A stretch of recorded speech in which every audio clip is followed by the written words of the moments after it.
Oh my God. It's actually fight day. It's actually real. It's happening. I want you to just take a few seconds and think back to when this was being talked about.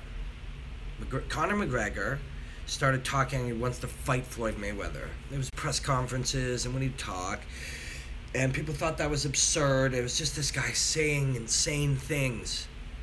Just Conor McGregor just saying insane stuff. Proved he was crazy.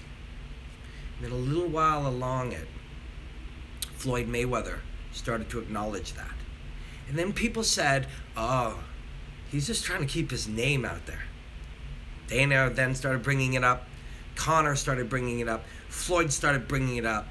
And my friends, good friends, smart people in boxing for a lot, it'd be like, you notice Floyd only uses that when his fighter is fighting that week. He's trying to get in the news cycle. Conor's trying to stay in the news. UFC's, nobody thought this was going to happen. Then we started thinking about the idea that it could happen. Where are you from? Tanzania? Cool. Then we started looking at the possibility that it could happen because we'd be like, well, there's so much money in there that when there's that much money, people often do things. This is happening. This is happening today. Conor McGregor is going to fight Floyd Mayweather today. It's unreal. It's unbelievable. I fought a few times, very low level. I didn't have, from zero experience to like my 9th fight, and I felt a lot more comfortable the day of my 9th fight. I had done all the work. I knew what was up. I don't know what it's like in your 50th fight or your 36th, 38th fight, whatever McGregor's in. They have a lot more experience, but there's something today that those men are experiencing. They are alive. That's one of the things about fighting. Today, Conor McGregor and Floyd Mayweather feel incredibly alive. This is as alive as you can be. Like you're stripped bare, standing out there in this little ring. And I was in the arena yesterday. It's like a pit. There's lights coming from everywhere, and there's 3 or 4 million people, maybe 5, bought it, averaging 15 million, maybe 20 million people in the world are all staring at you, stripped bare, coming in there to fight another man.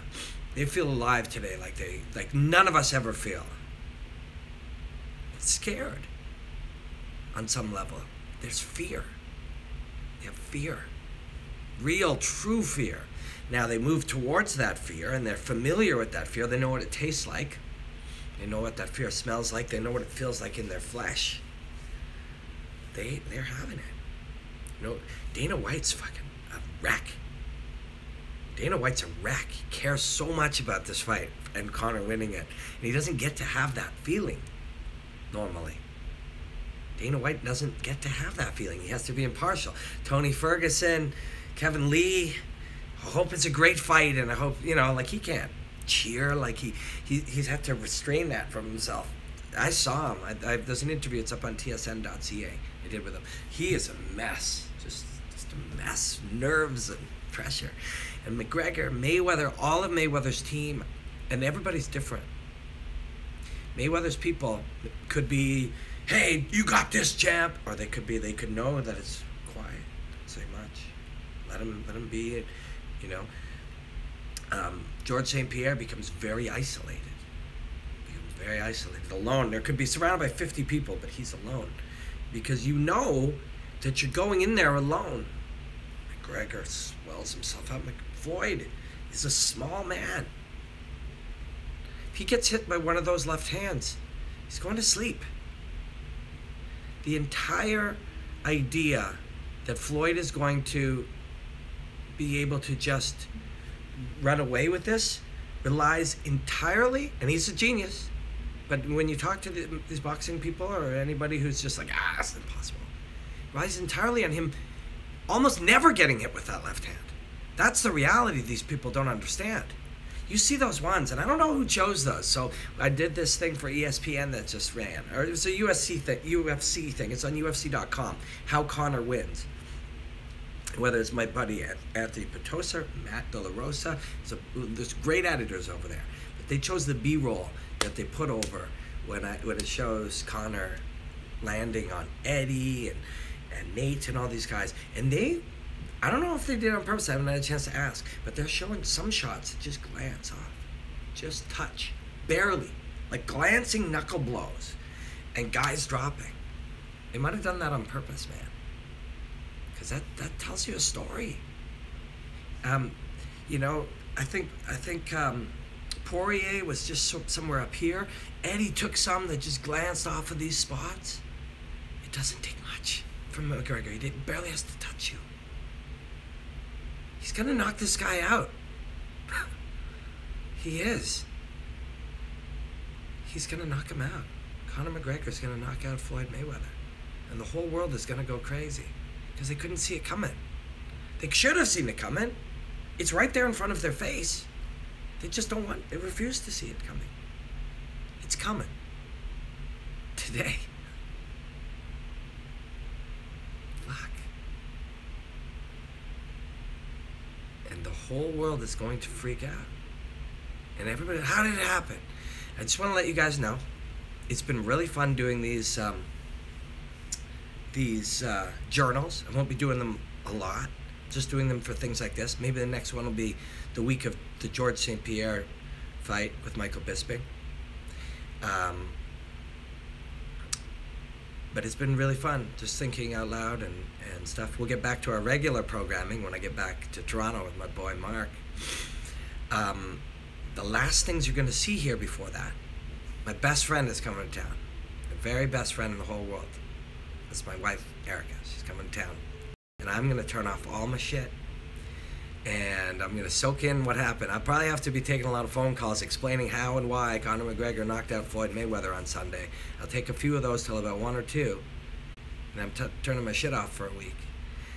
Also, the last things I'm going to do, I'm going to do a reaction after. Maybe tonight. Probably tomorrow morning. But maybe tonight. I may have time right from the venue to do it. And then I'm getting together with Dan Hardy tomorrow morning. We're going to talk about it. It's a little red thing. It says very bad connection. I don't know if you guys are getting this then. So we will do a reaction video after, probably tonight, probably from the venue while I'm waiting for the press conference. And then we'll get together with Dan Hardy tomorrow to talk about the whole thing. I want to thank you guys for hanging out with me and humoring me, and subscribe to my YouTube channel if you don't already. I have a Patreon for people who want to support when we travel to do interviews and support Mark and some of our other stuff. It's Patreon, patreon.com/Robin Black. Follow me on Instagram @RobinBlackMMA and on Twitter @RobinBlackMMA. Sometimes I come up on Periscope and they'll brief stuff to share things. But it's been super fun, you guys. Conor McGregor's going to knock out Floyd Mayweather inside a few rounds.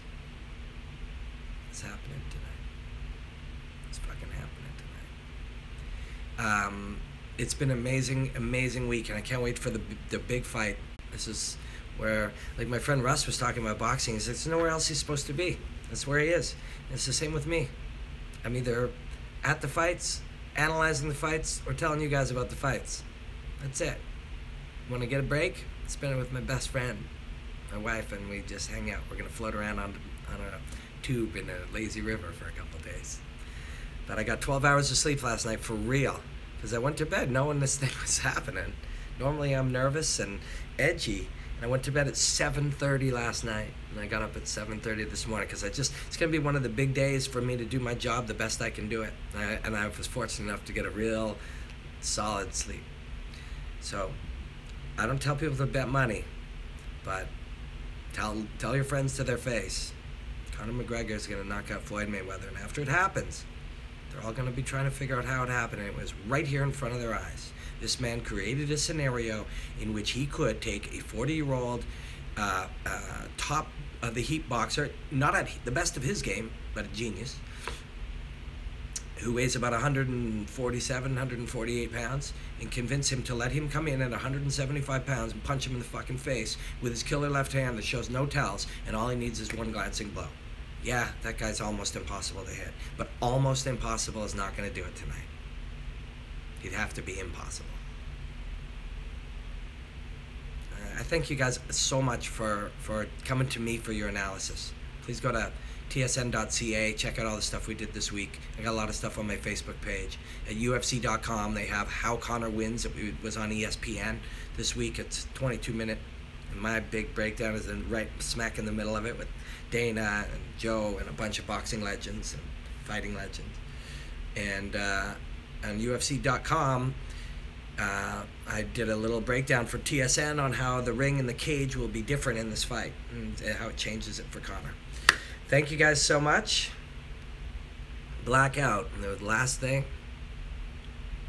enjoy the hostilities, my friend.